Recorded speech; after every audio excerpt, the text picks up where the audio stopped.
So how was your weekend? Was it good? Did you do anything fun? I was at the Grappling Industries in London competing in the gi and the no gi, and I'm here today to share my experiences of that with you guys. Let's get into it. For those that don't know, the Grappling Industries works a little bit differently. It is not a tournament style, it's a round robin. So in some comps you may get there just have the one match, and that would be that. In the Grappling Industries, you actually get 4 matches if there is enough people in your bracket, but you'll get 4 matches in the gi and the no gi. So that's a potential of 8 matches. That's a great experience. That's awesome. This meant that because my bracket in the gi and the no gi was full, I had 8 planned matches yesterday. That's nuts. It was so cool.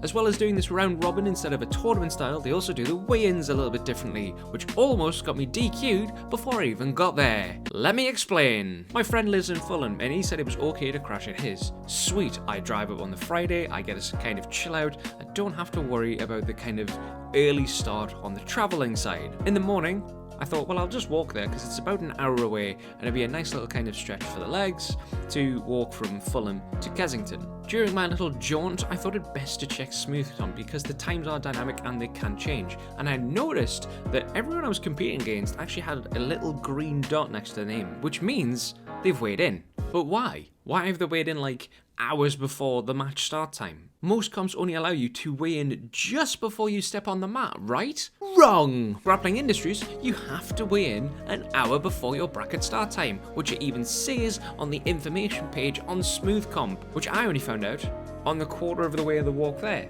So my little jaunt turned into a full panic run and me trying to get undressed and put on my rash guard as I'm sprinting through Holland Park. Lesson learned, read the f***ing rule set. Anyways, I did manage to get there sweating profusely in my jeans, hoodie and rash guard and breathing out my anus, but I did manage to weigh in on time and make it to the mats. The first bracket was the gi, and I didn't have the adrenaline that I usually have, probably because I actually burned it off sprinting there in a full-blown panic going, oh, please don't get me DQ'd before I even start the bloody matches. Not a bit awkward. First match was a bit of back and forth in the feet, then he tried to pull guard and I managed to kind of pass the legs, and then he turtled and I managed to get something that we've been working on in training, which is an anaconda choke from the tail.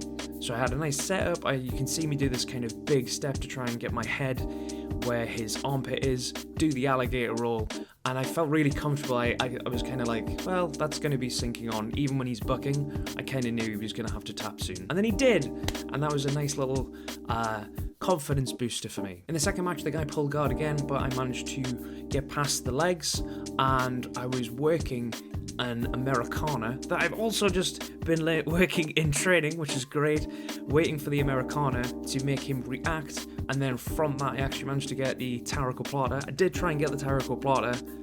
You can see me kind of pulling and going for it. I have realised, however, if I kind of just fall onto my back, I can kick my leg to free the arm and break the grip. Whoa. Sorry. That's alright, mate.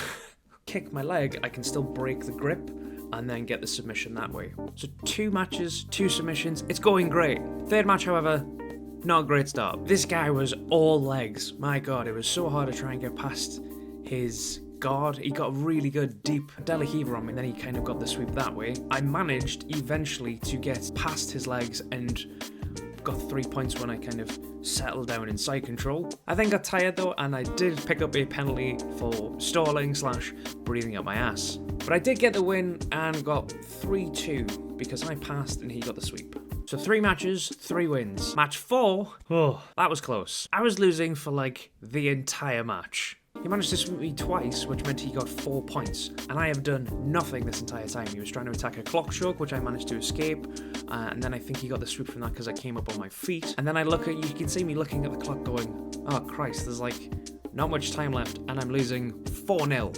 In the last 20 seconds, I managed to get a sweep on him, so I managed to get him on his back, and I'm trying to come round, and he's defending really well. You can't really see in the video, but you do see my legs jump over to the other side, which means I got past the legs, which means I got 3 points. So literally with 5 seconds left on the clock, I managed to snatch victory from the jaws of defeat and win 5 points 4. The guy, Rob, who was a lovely guy, was super pissed.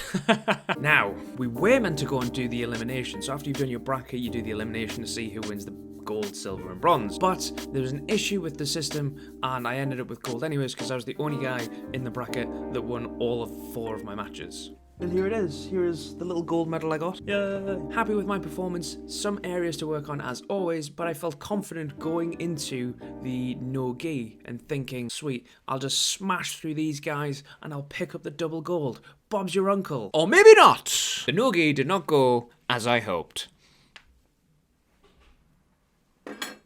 Putting this back. I hate. Just stay. Just stay. Oh, come on.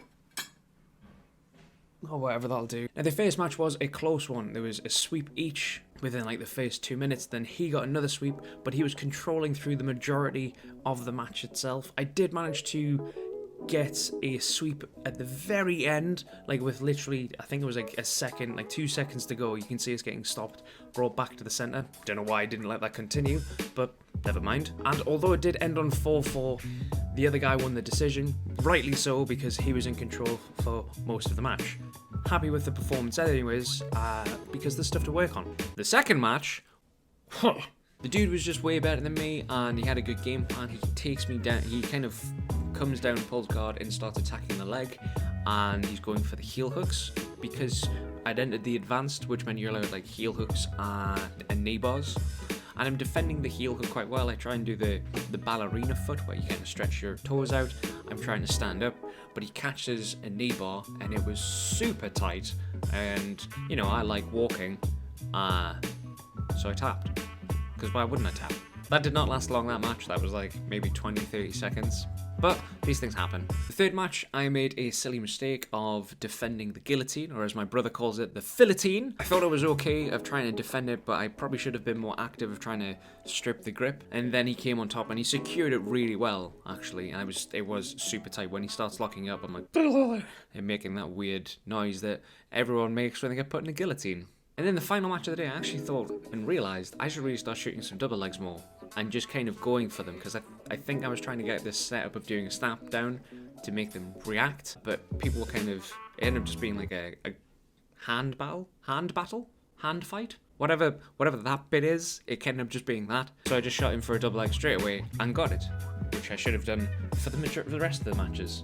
Maybe they would have went differently. Area to improve on. After the double leg, he did actually almost get the back. You can't see because we're out of frame, but he rushed getting the back. We chatted about this afterwards. He did rush trying to get the back.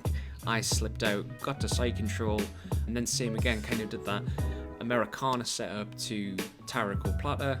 And then I realised actually I don't have to fall down to get that arm out. I can kind of just stomp my leg down and pull up with the arm to get the submission. So no podium placements for me, no medals in the no-gi. I managed this time to snatch defeat from the jaws of victory, but I did learn a hell of a lot, as always when I go to a competition. It's probably my favourite thing, of learning new things and realising areas of improvement, and I still enjoyed my time on the mats. Thanks to everyone who I met in the day and everyone who I competed with. It was great to share the mats with you guys, and hopefully we can do it again soon. Thank you very much for watching the video. I hope you enjoyed it. If you did enjoy it, don't forget to leave it a like. If you were at the Grappling Industries, leave me a comment down below. Tell me how you got on. And if you met me, say hello. And if you like this face and want to see more of it, then consider subscribing. Either way, have yourself a wonderful day. You've all been awesome, and I will catch you all next time. Cheers!